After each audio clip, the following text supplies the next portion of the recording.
I'm Bradley Kuhn. I'm the Executive Director of the Software Freedom Conservancy. The Software Freedom Conservancy is what in the nonprofit geek space you call a fiscal sponsoring organization.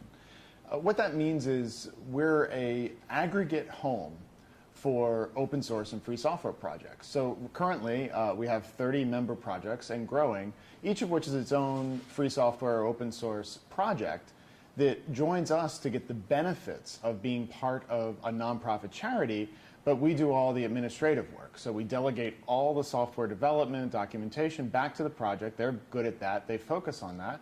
We take care of everything else, everything from legal issues, license compliance, all the way down to logistical, getting developers to conferences and making sure projects that have their own conferences can sign their venue contracts and all that sort of thing. So anything you can imagine you need organizational infrastructure to get done, we help get done.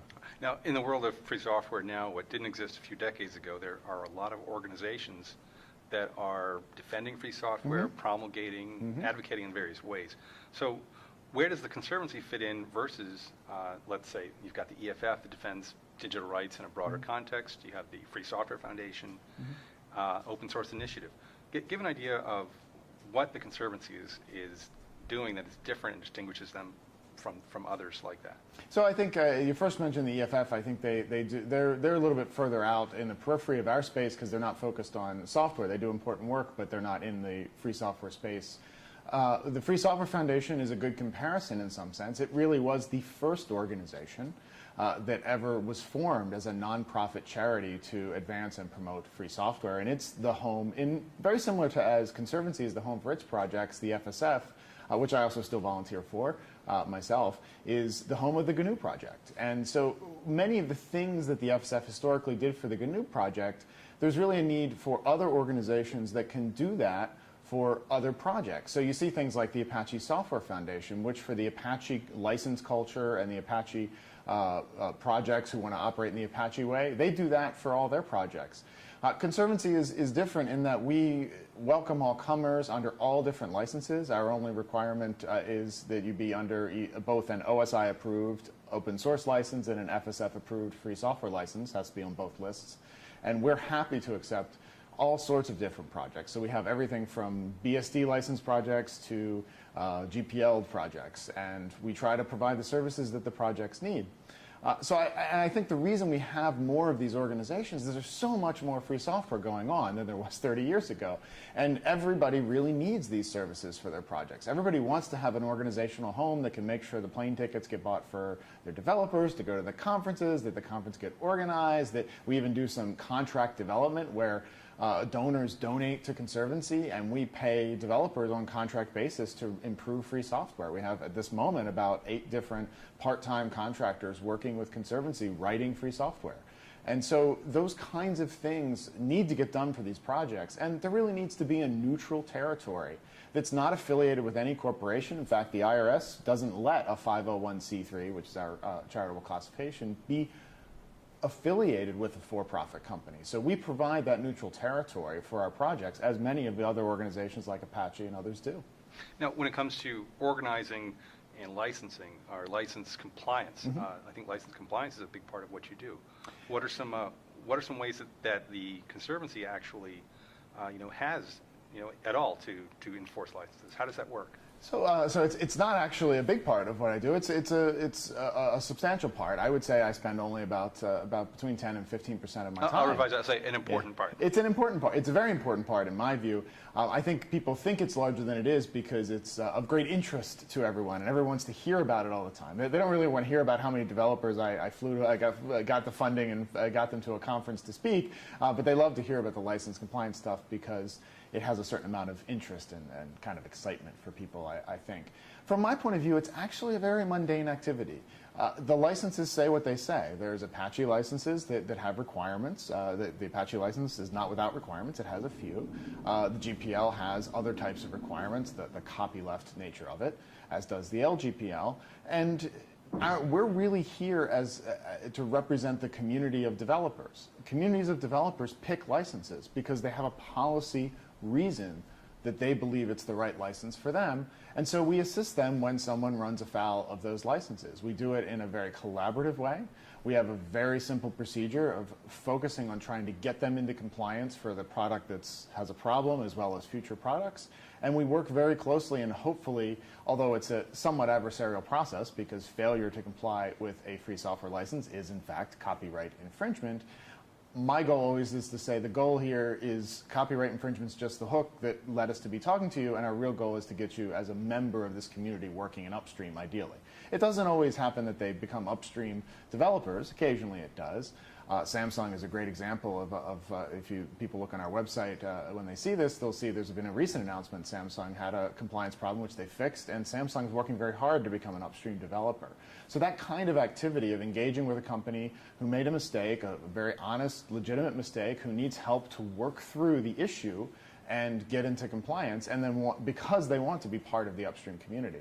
And there are lots of things like that that happen, and our goal is to help repair the mistake and get them as part of the communities that we represent. Now, the fact that we're at a Linux conference, Linux is a such a wide-ranging and such a wide-ranging project. It touches a lot of other things in the world. And the Samsung project you mentioned is a good example of that. Do you identify trends in how licenses are, let's say, how well they're complied with and what people are choosing? What's the, where's the direction that you see right now, and is it a positive one? I think it's a complicated situation. I can certainly say that the volume of failure to comply with free software licenses is higher than it used to be. I don't actually think the percentage has changed. It's just so much, as you point out in your question, so much more adoption and proliferation of Linux-based systems, BusyBox Linux systems, GNU Linux systems are everywhere. And therefore, there is just more volume of people who fail to follow the licenses. Conservancy, basically on request of our BusyBox project and request of a few copyright holders in Linux who really wanted us to help them, formed sort of a unique kind of project within our 30 called the GPL Compliance Project for Linux Developers. And so we do help various Linux copyright holders with issues of license compliance and enforcement. As for your question about trends, I feel that this is going to be a constant education problem. Every time, I often compare the issue of license compliance to those who are old school internet users will remember the concept of eternal September, when every single September when a bunch of freshmen got Usenet access, they didn't know the common way to discuss and post and be involved with the Usenet community.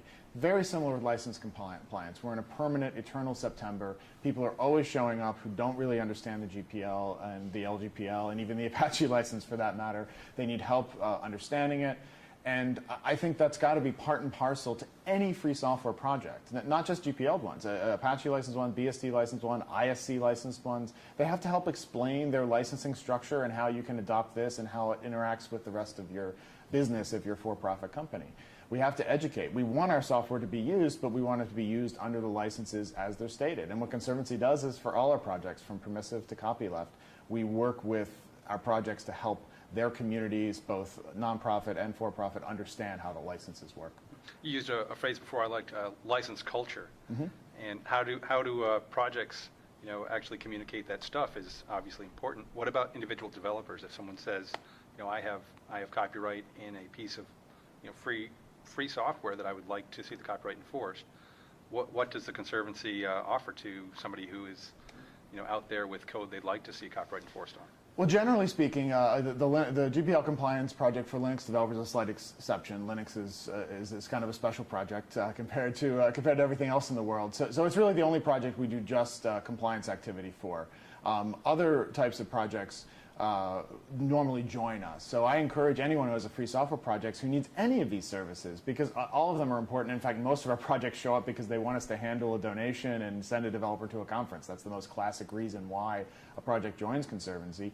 We're here and we take applications. We're sometimes take some time to get projects joined. We're a small org with just 2 people on staff, but we work hard to try and get projects in and get them. So if somebody has a project and they have need for any of these services, not just license compliance, any of the services that are on our website, which are very far-reaching, and we pretty much have any service you can imagine, I think that folks should apply and ask for their project to be a member project of Conservancy. Let me ask just one more question, and that's why it is that Linux is a special case, and what does that mean? Well, I think that really what happened for us at Conservancy was that the BusyBox folks who were doing a lot of license compliance work discovered that Linux was often right there with it. And in the meantime, I had many Linux developers asking me personally, could you please do compliance for me? And it was a special case for our board of directors actually voted to create that as a special type of project because I don't think Linux is so big, I don't think it could ever join an organization like Conservancy. Even the Linux Foundation itself admits completely that it doesn't really control the Linux project in any way. It's not part of the Linux Foundation. The Linux Foundation is just a trade association for the companies, the for-profit companies associated with Linux, but it's not actually in charge of the Linux project. And by the same token, it wouldn't be appropriate for Conservancy to take the Linux project wholesale as a member. There's no way you could get all those Linux developers to agree to that anyway. So what Conservancy did is create a subset kind of project, a small project of just those specific Linux developers who wanted to do GPL compliance work with us.